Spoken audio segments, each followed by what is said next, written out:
an hun lo vin mi liam khata am o reng reng hoi har au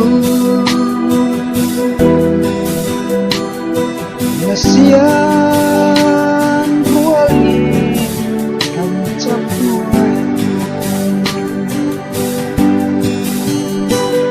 hong kir nol ro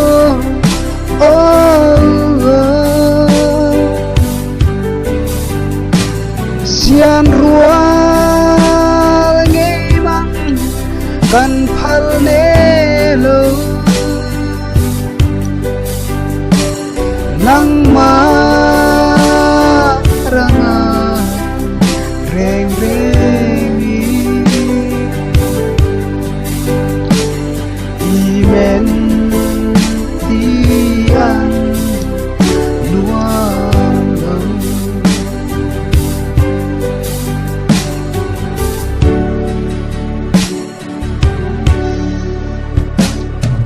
atia pawan alsin ila yang manian der acam si nandia nungkan menolin yang rangai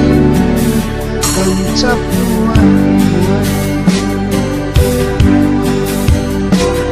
hong kir noro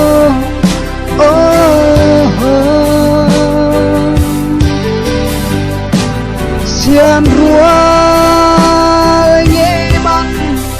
kan phal nelo nang ma ranga reng rengi imen tian luang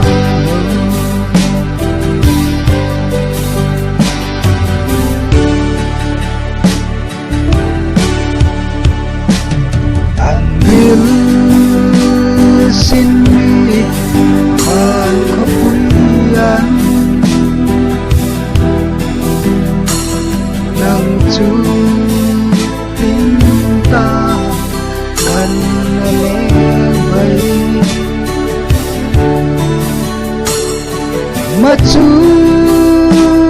munkan konteks sengdi sir siarkan lengut ini hong kir noro